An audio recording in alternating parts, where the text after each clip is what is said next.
Hi guys, I'm Ben from AdaptLux and welcome back to another macro photography tutorial. Today we're going to be taking a look at ferrofluid, which, if you've not seen it before, is a really interesting little science experiment, but it's also a really interesting photography subject that we can get nice and close into with our macro lens. So stick around and we'll get started.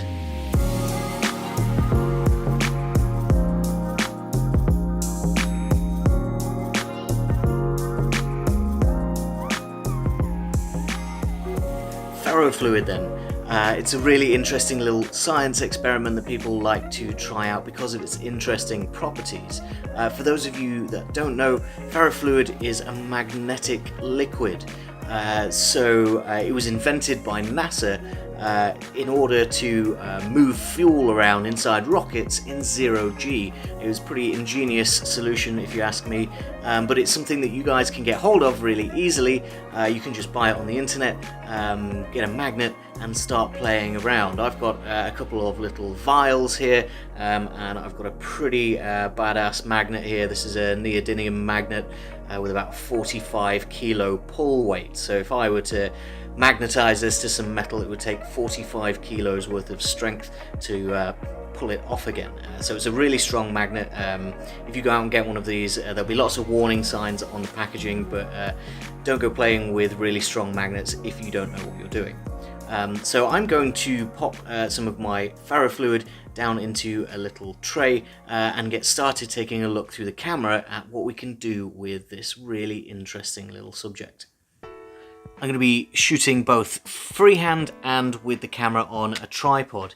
I'm thinking that we're going to need to get close enough to see these little spikes that will be created that will need to have some sort of stabilization on the camera. Our lighting, I've got various lighting arms, different colors, whites, greens, blue, red and amber, and I've also got some color filters as well, so we'll be trying those out at the same time. Our ferrofluid though, that's the interesting part, and it's also the challenge with this shoot. It's incredibly messy. It's really horrible black stuff. You'll see that I've already got some to tidy up on with my paper towels and things. It comes in these little vials, at least the stuff that I didn't get very much, so a couple of these was enough for me. But I've just popped it into this little glass bottle here, just to have a go with my magnet and my ferrofluid, because if you're not sure what this stuff does and you just bring magnets in close to it, it's going to surprise you. I guarantee it will surprise you. It's very, very magnetic, so you see there that this magnet is already pulling and it's just on the side there. So the fluid is actually coming with the magnet all the way up to the top there, and you'll see that it's actually staining the inside of the bottle as it does move. So you can imagine what this is going to do to your skin, to your clothes, to the carpet, to your table. Make sure to try and keep it contained. I'm going to be shooting in a little petri dish here, which I think will be pretty much perfect for getting nice and low down, sort of shooting across while keeping the ferrofluid relatively contained. The one thing that I am going to be doing is keeping our magnet completely separate from the ferrofluid altogether. So I'm going to be shooting with the magnet underneath this glass of the coffee table. So my petri dish and ferrofluid will be on the top here, and then the magnet I'm going to bring in underneath so that magnetism can still come through the table and affect the fluid, but without the fluid sort of jumping out and going all over the magnet. If you get the ferrofluid on your magnet, it's going to be a pain to try and get it off. I would argue nigh on impossible to get your magnet clean again. I'm going to start sort of pipetting some ferrofluid into my magnetized petri dish, and let's have a look exactly what is going to happen when I do that.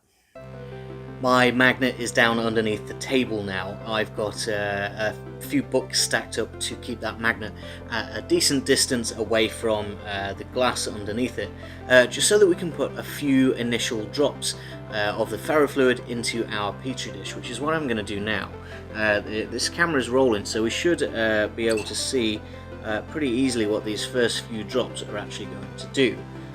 Just as I place them into the dish there, you can see that as I do drop these in here, they form into spikes, which is exactly what we're looking for from this ferrofluid. That's the interesting property of the ferrofluid. You'll actually see that it's dripping it in from a different angle as well, just to make sure that it's right in the middle of our magnet's magnetic field.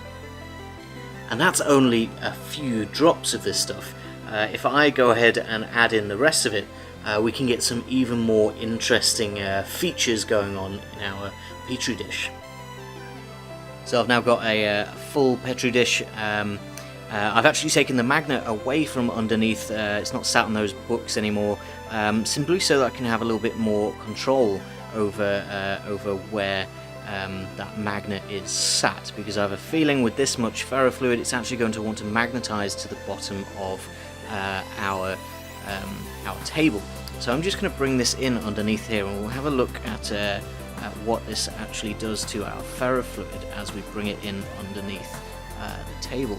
And you'll see that it's actually making some really big spikes. I know quite far away here, but as we bring it closer and closer and closer, the spikes get smaller and more numerous, until I can feel it pulling on the bottom of the table here. So if I just let go there, it will actually, that's magnetized to the bottom of the table, and you can see that it's actually holding all of that ferrofluid in the radius of the magnet. It's pulling it in from the rest of the petri dish, which is really quite cool.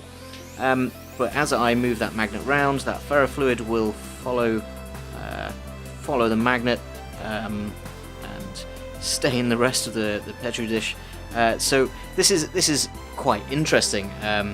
The closer the magnet is, the smaller those spikes are going to be, which you can make use of to get the right size spikes for our pictures.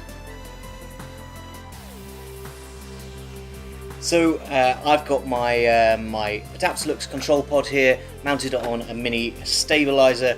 Now this is a blue control pod. This is my personal one. It's a limited edition, so you can't get these blue ones anymore. But the black ones, they're exactly the same.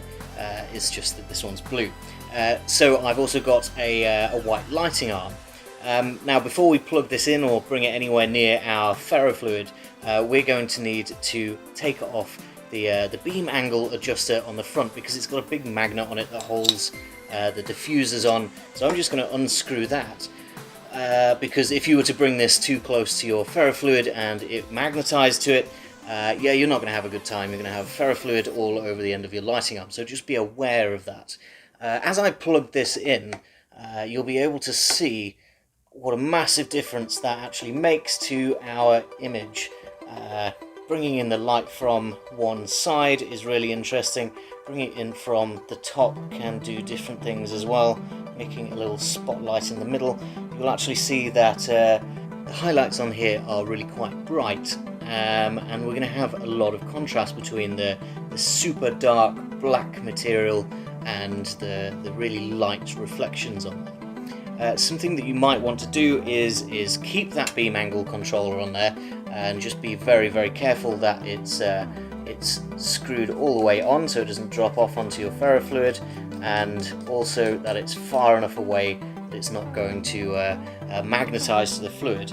And then you can use a diffuser on there, and that will give us a very different look to our ferrofluid, where it's not quite as many little individual highlights, but it's more streaks of light going up the edges of those spikes.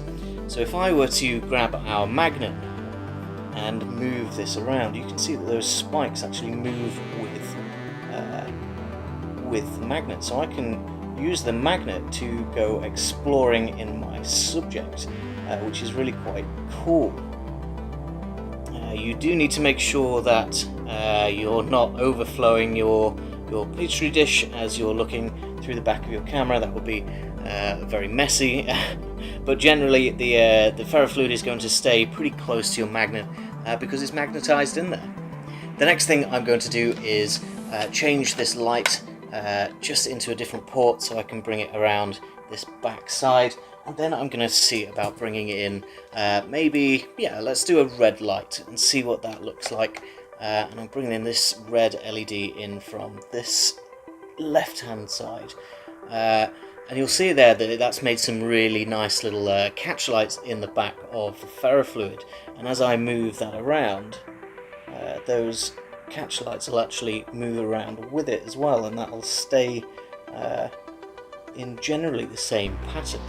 If I were to then diffuse that red as well, you'll see that we're getting red streaks up the other side of the spikes.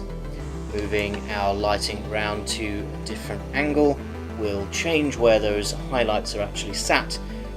Changing to say a red diffuser will change them again. It's time to experiment. I'm going to get stuck in changing all of our lights around and see what I can get with these tiny little spikes, and then if I were to move my magnet away a little bit, it's going to change the size of those spikes as well, so that will be really interesting to play with at the same time.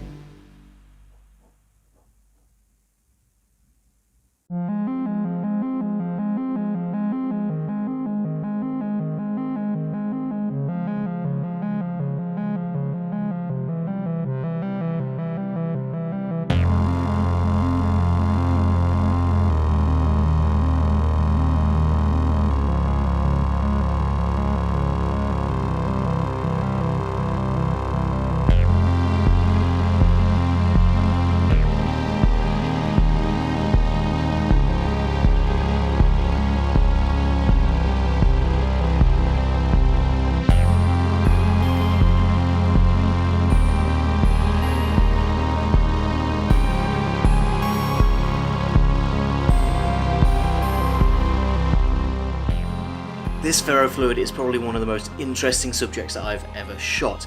It's also one of the most challenging macro photography subjects that I've ever come up against. Because it's so dark and reflective, so messy and fluid and hard to manage, it makes it all a bit of a challenge getting it all together and getting some interesting shots. I think I got some really cool sort of abstract looking shots with the different colours though, so I'm pretty happy with today's shoot.